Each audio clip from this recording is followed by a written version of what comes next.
in terms of, they called it entertainment. And it is a little entertainment, but in another way it's not, because we're going to get to work. And now, in a certain way, the hard work begins.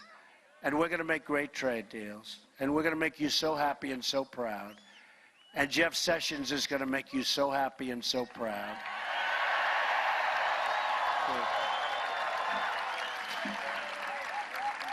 For years, the jobs and wealth have been ripped out of our country. Foreign powers have gotten rich, bleeding America dry. And not a lot of people know it better than the people of Alabama and the people of the South in general, because you know what's happened. But that's all behind us. We are going to stand up for the American worker like nobody has ever stood up for that worker before.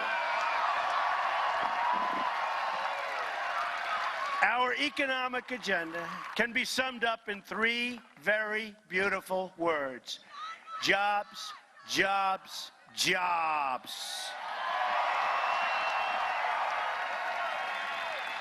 There's a woman out there got very excited by those 3 words. It's exciting though, right? That is why we're going to lower our business tax rate from 35% down to 15%, and you're going to see things happen. We're one of the highest in the world right now, just about the highest, and we're going to be among the lowest, and you're going to see what's going to happen. It's going to be beautiful. That is why we're also going to eliminate job-killing regulations and lift the restrictions on the production of American energy, including shale, oil, natural gas, and beautiful, clean coal. We're going to put our miners back to work. Our miners are going back to work, folks. We're also going to rebuild America's crumbling infrastructure. And boy, does it need it. It needs it. We have spent $6 trillion in the Middle East. We could have rebuilt our country 3 times over. It's time, folks. With all of that, we're going to knock the hell out of ISIS. We have no choice.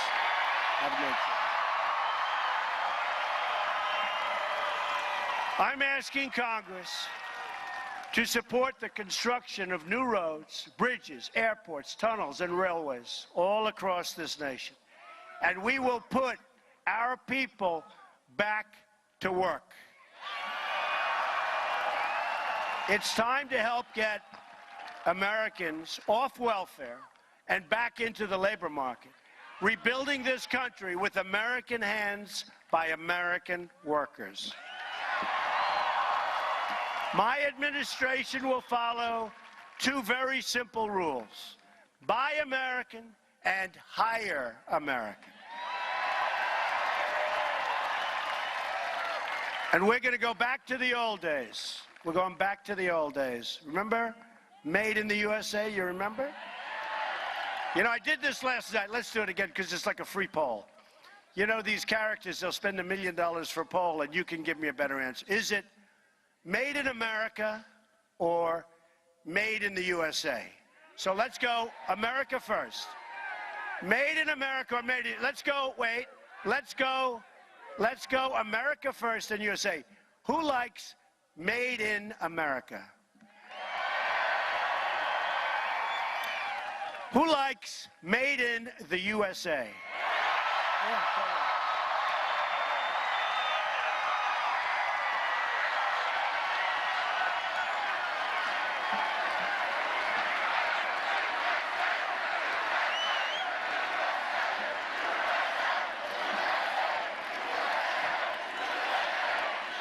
Okay.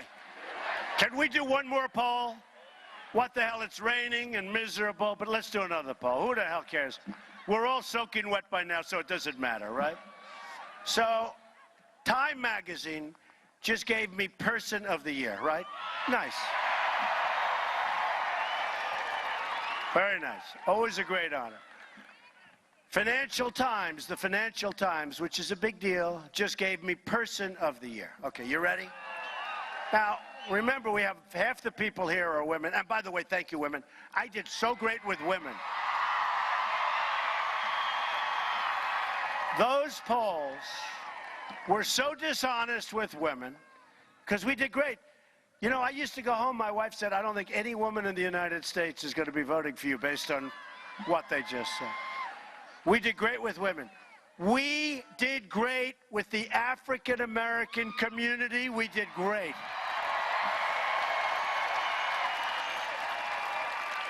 Remember I said, inner cities, I said, what the hell do you have to lose? And they agreed. It's terrible what's going on. We did great with African Americans.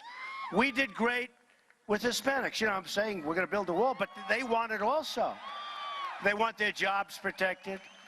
They want safety. They don't want drugs pouring into our country. We did great. So here's what happened. But we did great with the women, I have to tell you, folks, because that was very embarrassing. I mean, those polls were so wrong. Those polls were wrong on just about everything, weren't they? They were wrong on everything. But, okay, so I get this Person of the Year from the Financial Times, and I get Person of the Year from Time Magazine this week. So which is better? Now, remember women, okay? Because if it's a woman that gets it, we have to think about that. So they do it because they want to be politically correct. You run the magazine, you run the Financial Times, or you run Time Magazine.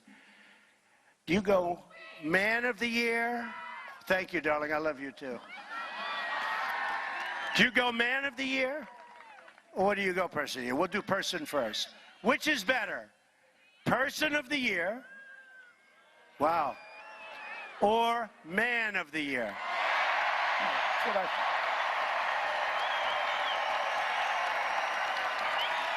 That's what I think. And it's pretty simple. If it's a woman, you go Woman of the Year, right? Right? You know, right? They're all saying yes.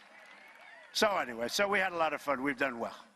At the center of our agenda is fixing our absolutely terrible trade deals. America is now running, listen to this, nearly $800 billion in annual trade deficits. I asked John Arrigo, the great car dealer, one of the biggest in the country, do you think you could negotiate, John, a slightly better deal than that? So we do all this work with trade, and we're losing, or we have a deficit of over almost $800 billion a year. It's almost like, what are we doing? Who are the people that negotiate these deals? And there's almost no country that we do well with. I mean, we have bad deals every country. That is going to change fast. Is that right, Mr. Arrigo? Go buy an Arrigo car. Our country has lost 1/3 of its manufacturing jobs since NAFTA. 1/3.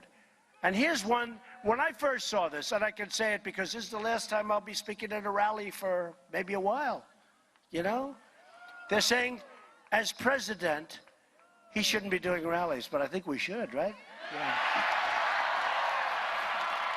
We've done everything else the opposite. Well, no, this is the way you get an honest word out, because you can't give it to them because they're so dishonest. They had a clown today. I didn't see it. I didn't read it, but I heard about it. They had a clown today in the failing New York Times who said that I wanted to have another World Trade Center catastrophe because it's good for my base. Can you believe this? No, think of it. Think of it. What kind of a demented person would say that? No, think of it. Thousands of people killed. They said that I wanted to have another catastrophe like that because it's good for my base. Anybody that says that, and this guy is demented. He's a demented person. And that's why the Times is failing. And I went up to see him 3 weeks ago. I gave it a shot. And I had a great meeting. Everybody said I did great. Everything was great. But they'll never change. They'll never change, Jeff, no matter what you do. They'll never change. That's okay. We did very well without them, right? But what kind of a demented person would say that? You know, it's incredible. But when I saw this and these statistics, I said it must be a typo because it's impossible. We've lost 70,000 factories since China joined the World Trade Organization. Think of that. And I said 700, you mean? I said 7,000 maybe. But the number is 70,000 factories, many of them right from Alabama. And you know it. It's the greatest jobs theft in the history of the world. There's never been a jobs theft like's happened to us. And we're going to untheft it, folks. We're going to bring it back, okay? We're going to bring it back. And we're not going to be taken advantage of anymore by all these foreign countries. We are going to have a very new policy. For a long time, it hasn't been this way. It's called America First. It's now America First. And if a company wants to fire their workers, leave the great state of Alabama or another state for another country, and then ship their new products right back into our country through a very strong border, by the way, there will be consequences. Right now, they can do that, make the product, bring it in for nothing. You saw what we did with Carrier air conditioner. And go buy Carrier. Go buy Carrier because they were great. We have really thousands of people, if you look at it from a family standpoint, are going to have a great Christmas in Indiana. But we have many of those things happening. Many, many, many. Because if they want to do that, we're going to impose a 35% tax on those products coming into our country. And you know what? They're not going to move. They're not going to move. Now, why didn't you politicians do this 15 years ago? Because either they're not smart, or, and a lot of people don't even understand it, and they always talk about free trade. I want fair trade. I don't want free. I want fair. I love free trade, but I want fair trade. And if they don't do, then we don't do. But it's now 35% tax for a company. So all these companies that think they're going to get rich by firing thousands and thousands of workers in our country, I hope they get rich. But you know what? We're going to get rich too, because we're going to impose a very large tax on those companies. And we're going to write up that legislation very soon. And when they leave, there are going to be consequences. And you know what's going to happen, though, honestly? They're not going to leave. Not going to work. The model no longer works. The politicians got taken care of by campaign contributions or something else. If it's something else, Jeff Sessions will catch them, right? He will. He will catch them. Oh, I wouldn't want to be them. But their politicians got taken care of by campaign contributions or whatever, because it's incredible that we've lost so much.